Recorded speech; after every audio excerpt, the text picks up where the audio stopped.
ذائقے کے لحاظ سے تو عام بادشاہ ہے، لیکن اگر فوائد کی بات کی جائے تو ملکہ عالیہ کون ہے؟ امرود، گوابا۔ کسی نے کہا کوئین آف فروٹس اور کوئی پکار اٹھا ونڈر فروٹ۔ امرود کی تو مہک سے ہی منہ میں پانی آ جاتا ہے۔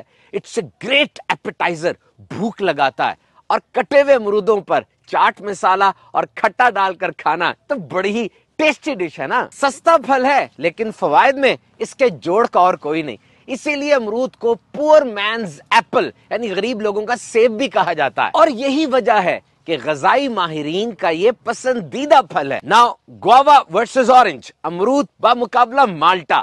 ریفرنس ڈیلی انٹیک کی اگر بات کی جائے تو وائٹامن سی یہ بہت امپورٹنٹ چیز ہے جی، اور امرود کے اندر 2 گنا زیادہ وائٹامن سی ہوتی ہے مالٹے سے۔ اس سے کیا ہوتا ہے؟ قوت مدافعت بڑھتی ہے، پاور آف امیونٹی، موسمی نزلہ زکام بخار کھانسی اس کے خلاف بہت مؤثر ہے، موٹاپا نہیں ہونے دیتا۔ United States department of agriculture کے مطابق 100 گرام امرود میں 68 کیلوریز اور 8.92 گرام شوگر ہوتی ہے۔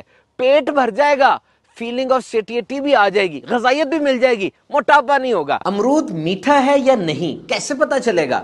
رنگ کو دیکھیے، اگر شوخ سبز رنگ سے ہلکے زرد رنگ میں تبدیل ہو رہا ہے اس کا مطلب پک چکا ہے، مزیدار ہوگا۔ تو جناب vitamin C, iron, magnesium, folate, potassium, vitamin A, folic acid اور بہت سے قیمتی اجزاء کا خزانہ ہے یہ امرود۔ اور اب آئیے جناب امرود کے پتوں کی چائے کی طرف۔ کیسا زبردست مشروب ہے یہ! کیا آپ جانتے ہیں جاپان میں امرود کے پتوں کی چائے کو باقاعدہ آفیشل اپروو کیا گیا ڈائبٹیز، شوگر، ذیابیطس کے علاج کے طور پر۔ ہائپر گلائسیمیا، ہائپر ٹرائی گلائسیمیا، ہائپر انسولینیمیا اور ہائپر کولیسٹرولیمیا یہ مختلف ہیلتھ کنڈیشنز ہیں، مطلب شوگر اور ڈائبٹیز میں یہ بہترین ہے۔ اور تحقیقات یہی بتاتی ہیں کہ امرود کے پتوں کی چائے شوگر کو کم کرتی ہے، تو مریض ضرور اپنے معالج کے مشورے سے اس کو استعمال کریں۔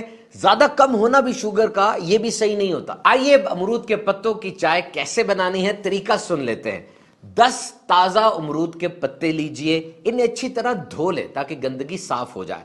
اب 2 کپ پانی کے اندر یہ پتے ڈال دیں اور ان کو پکائیں، سمر اسے کہتے ہیں، ابلنے نہیں دینا، 10 سے 12 منٹ تک اس کو پکائیں۔ اب پتے الگ کر لیں اور اس پانی کو آپ استعمال کر سکتے ہیں۔ دنیا کے بہت سے ممالک میں یہ چائے ڈائریا اور اسہال میں بطور دوا استعمال کی جاتی ہے۔ ٹیسٹ ٹیوب اور جانوروں پر کی گئی تحقیقات کے مطابق یہ پاورفل اینٹی آکسیڈنٹ ہوتا ہے جو کہ فری ریڈیکلز کو خلیے تباہ کرنے سے روکتا ہے، مطلب کینسر کو پیدا ہونے اور بڑھنے سے روکنے میں بڑا مؤثر ہے۔ تو جناب صحت مند رہنا چاہتے ہیں، پھلوں اور سبزیوں کو اپنی غذا کا حصہ بنائیے، بالخصوص امرود جو کہ ایک سپر فروٹ ہے، روزانہ کھائیں اور صحت مند رہیں۔